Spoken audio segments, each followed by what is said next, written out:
Welcome to the Explainer. Today we're diving straight into the costs, the structural specs, and the local rules of installing a ShadeNet carport right here in Benoni. Whether you're living in an established suburb like Rhinefield or maybe a newer estate on the edge of town, finding the right way to shield your car from that intense Gauteng sun without completely breaking the bank is a massive priority for almost every homeowner. All right, here's our roadmap for today. We'll cover the ShadeNet solution, breaking down the costs, ShadeNet versus solid steel, specs in the installation process, and finally, navigating building rules. Section 1, the ShadeNet solution. What exactly are we looking at here? Okay, first things first, this is definitely not just some flimsy piece of cloth thrown over a few wooden poles. We're talking about a permanent, highly functional setup. It relies on a heavy-duty, galvanized steel frame, and instead of a solid roof, it uses a specialized knitted shade cloth.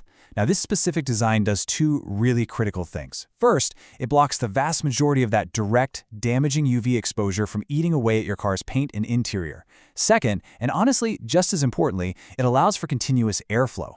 That means heat doesn't get trapped under the roof, so your parked car stays noticeably cooler than if it were just sitting out in the open, and you get all of this without the high manufacturing costs of a solid roof.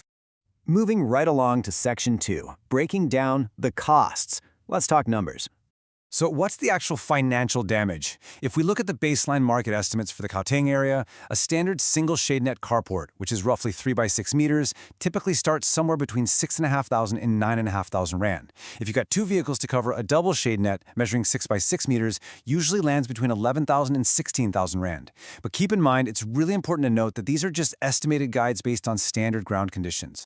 Because here's the thing, literally no two driveways in Benoni are completely identical. Your final site-dependent quote from a specialist like Pronet is going to fluctuate based on a few key variables. Span and post count make a huge difference. For example, if you want a cantilever design where the front posts are completely removed so you can just easily swing your car in, well, you'll need much heavier main beams to support that, which shifts the price. Ground conditions matter a lot too. Digging up existing brick paving requires completely different labor than just digging into gravel or soft virgin soil. Plus, your site access, the color of the net you choose, with black, charcoal, and dark green being the standard options, and exactly how water needs to drain off the structure, all of that will directly impact your final quote. Section 3, ShadeNet versus solid steel. Let's do a quick material comparison. When we compare these two head-to-head, ShadeNets absolutely win on budget and ventilation. They're faster to install, cheaper to manufacture, and they keep things remarkably cool. But if your absolute top priority is 100% defense against rain, heavy hail, and falling debris, solid steel using IBR or Chromadex sheeting is for sure the way to go. You just have to be prepared for the financial trade-off. While a double ShadeNet tops out around 16 grand, an equivalent standard double solid steel carport jumps to a much higher price point, ranging from 18,500 all the way up to 26,000 rand. All right, Section 4, specs and installation process.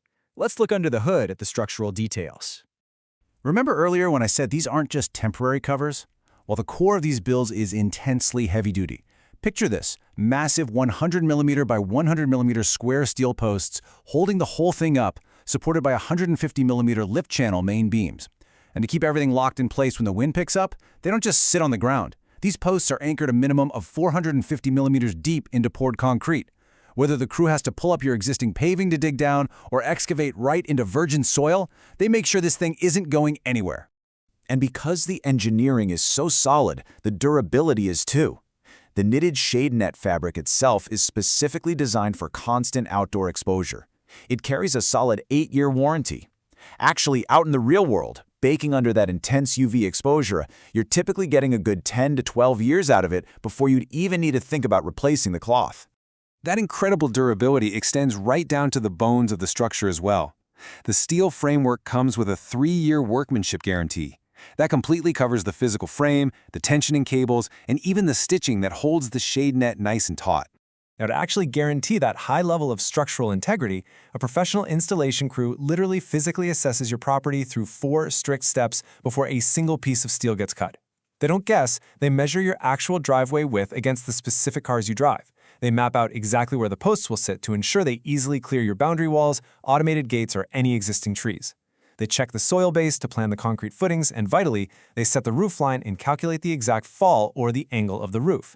You absolutely do not want rainwater pooling dangerously back up against your house walls, right? Finally, Section 5, Navigating Building Rules. Time to cut through the red tape. Do you need building plans for a ShadeNet carport? Seriously? This is, without a doubt, the single most common question homeowners ask before pulling the trigger on a build. Nobody wants to finish a beautiful new carport only to get a nasty letter from the municipality. So, let's look at what the regulations actually say. Okay, here is the golden rule. Under the SANS 10-400 building guidelines, an open-sided minor structure, which a ShadeNet carport is generally exempt from formal building plans as long as it is under 40 square meters. That easily covers your standard single and double setups. But listen up, because this is a massive however. You must always confirm with your local municipality. And more importantly, if you live in a closed estate or a complex, the body corporate's specific aesthetic and structural rules will always take precedence over the general national guideline. If your state rules say no structures visible from the road, well, that absolutely overrides the exemption. So, as we wrap up this explainer, take a good look out at your own driveway. With that intense Gauteng sun beating down year-round, can you really afford not to protect your ride?